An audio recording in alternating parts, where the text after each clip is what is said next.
Mendapatkan nilai yang tinggi pada saat ujian UTBK belum tentu berhasil atau lolos di universitas yang dituju oleh calon mahasiswa. Akan tetapi, nilai rendah terkadang bisa masuk ke perguruan tinggi yang dituju oleh calon mahasiswa. Kenapa hal itu bisa terjadi?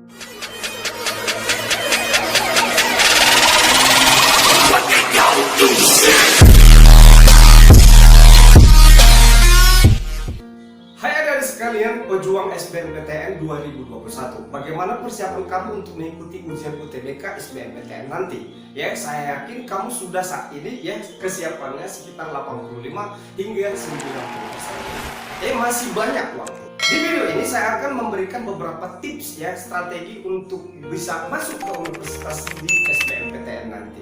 Nah, kamu dengarkan penjelasannya dengan baik. 10 tips masuk PTN 2021. Yang pertama, tahu tanggal pendaftaran dan penutupan UTBK SBMPTN 2021. Nah, tips ini ataupun cara yang pertama ini kamu tentu tahu ya kalau mengikuti UTBK di tahun ini. Nah, bahwasanya untuk pendaftaran UTBK itu dari tanggal 15 Maret hingga 1 April 2021. Nah, berarti tinggal 2 hari lagi nih. Nah, teknik pelaksanaan UTBK nanti ada 2 gelombang, yakni gelombang pertama nanti tanggal 12 hingga 18 April 2021. Kemudian gelombang kedua nanti tanggal 26 April hingga 2 Mei 2021.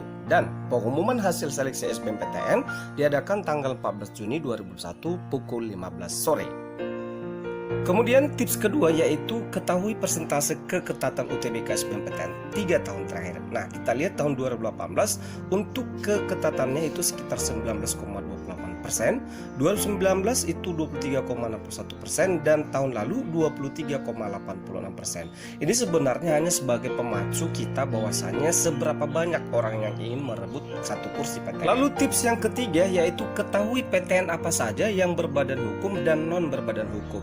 Nah, bahwasanya PTN yang berbadan hukum itu di Indonesia ada 11 seperti ITB, UI, UGM, UNPAD, Undip, USU, IPB, EITS, UNER, UNHAS, dan UPI. Nah, PTN yang berbadan hukum ini kamu harus ketahui ya cara strategi pemilihannya. Dan biasanya PTN berbadan hukum itu biasanya menerima calon mahasiswa itu lebih banyak di bidang mandiri ya ataupun di dalam jalur undangan.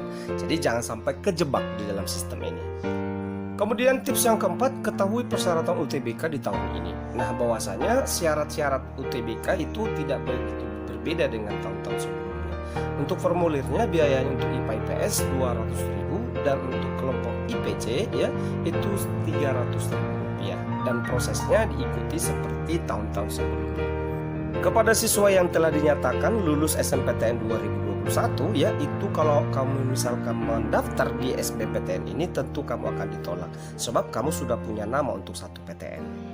Tips yang kelima, ingat waktu ujian UTBK. Nah, bahwasanya ada pepatah berkata kalau mau berperang siapkan segala sesuatunya agar kamu menang. Artinya di sini kamu harus menjaga yang namanya kesehatan dengan cara bawa air minum ataupun dan sebagainya. Nah, bahwasanya kamu akan ujian selama kurang lebih setengah hari. Kemudian yang keenam yaitu ketahui materi UTBK di tahun ini ya, karena berbeda dengan tahun yang lalu. Untuk materi UTBK jurusan Saintek dan Stashum nanti itu dikenakan waktu sekitar 190 menit dengan ketentuan nantinya bahwasanya jurusan itu setiap pelajaran itu 20 soal dengan durasi sekitar 22 menit. Nah, sedangkan untuk ilmu campuran itu diberi waktu 285 menit. Manfaatkan waktu ini dengan baik. Tips yang ketujuh yaitu prioritaskan belajar di materi yang sering keluar. Nah, teknisnya di sini adalah ini penguatan kembali bahwasanya kamu harus rajin belajar dan berdoa mengulang pelajaran-pelajaran. Ulangi soal-soal yang pernah diujikan minimal sekitar 10 tahun terakhir. Nah, apabila ada materi yang belum dikuasai, kamu boleh menanyakan sama tutormu atau bahkan sama guru bidang studimu ya. Makanya tetap bangun relasi dengan guru sekolah. Kemudian tips yang ke-8, ketahui pembagian kelompok universitas berdasarkan nilai. Nah, ada nanti pembagian kategori jurusan ya ataupun pengkategorian dari universitas tersebut. Untuk kelompok 1 yaitu ITB, UI dan UGM, kelompok 2 UNPAD, ada Undip, ITS, IPB dan sebagainya. Kelompok 3 seperti USU, UPI, UPN Yogyakarta, Unsri, UNUT, UNAN dan sebagainya. Kelompok 4 itu UNIMED, UM Malang, UIN Jakarta, UPN Jawa Timur, dan lain-lainnya. Dan kelompok 5 seperti Udayana, UPR, Unlam, dan PTN lainnya. Ini akan saya jelaskan di syarat yang ke-9, yaitu ketahui kelompok berdasarkan nilaimu. Kamu bisa mengetahui rata-rata nilaimu yaitu dengan cara sering mengikuti yang namanya tryout online maupun offline. Apabila nilaimu mencapai di atas 710, kamu boleh memilih PTN di prodi kelompok pertama seperti ITB, UGM, dan UI tadi. Nah, kalau seandainya nanti apabila nilai UTB kamu 560 hingga 620, silakan pilih di kelompok ketiga. Apabila nilai UTBK 500 hingga 560, kamu di kelompok 4, dan apabila skormu 450 hingga 500, kamu bisa memilih di kelompok kelima. Nah, untuk sosum ya nilainya itu di atas 690, kamu boleh memilih kelompok pertama. Ya, untuk sosum dia lebih rendah ya dibanding saintek. Jika nilainya antara 600 hingga 690, kamu boleh memilih di kelompok yang kedua. Apabila UTB kamu di antara 550 hingga 600, silakan ambil di kelompok ketiga.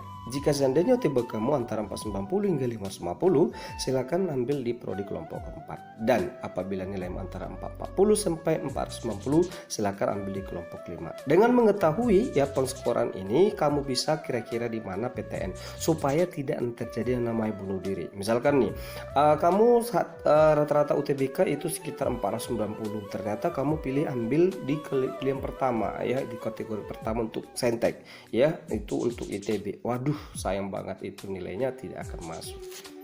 Contoh lain nih, hasil UTB kamu tryoutmu sekitar 700 dan kamu ambil itu di pilihan ketiga gitu ya. Otomatis nilaimu masuk dong ya di bagian universitas yang kamu tuju. Nah, contoh lain juga, misalkan nilaimu hanya 450 tetapi kamu tepat menggunakan itu di kelompok kelima ya, misalkan mengambil di Udayana. Nah, otomatis nilaimu juga bisa masuk di situ padahal nilaimu pas-pasan loh. Tetapi seandainya itu kamu ambilkan ke pilihan ke kategori 2 ya, itu tentu tidak masuk. Nah, saya harap kamu bisa mempersiapkan dirimu dengan cara memperbanyak mengikuti tryout online kan banyak itu ya. Nah, jadi semoga kamu bisa menerapkannya agar kamu nanti tidak kejebak dalam penggunaan sistem ini. Tips yang ke-10 yakni ketahui prodi terfavorit. Untuk saintek nanti kita kelompokkan menjadi 4 besar. Untuk kelompok 1 biasanya itu pendidikan dokter, teknik informatika, teknik pertambangan, aktuaria, serta teknik sipil. Untuk kelompok 2 kedokteran gigi serta jenis teknik yang lain dan bidang medis yang lain.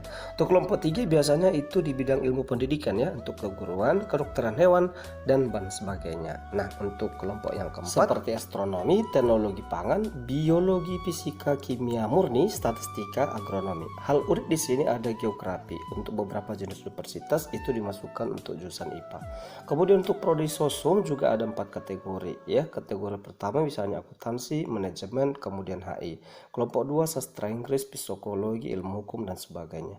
Kelompok 3 biasanya itu juga ilmu kependidikan atau keguruan, sosiologi, sejarah ya, administrasi perpajakan, ilmu kriminologi. Sedangkan untuk kelompok 4 nanti itu kelompok sastra ya, kemudian antropologi, ilmu perpustakaan, dan program studi lainnya.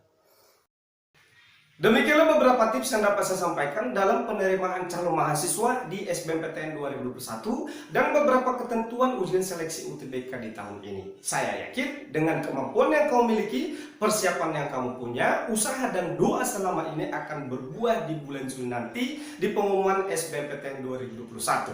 Nah, bahwasanya tahun ini kamu akan menjadi mahasiswa seperti yang kamu inginkan selama ini. Selamat dan semoga sukses!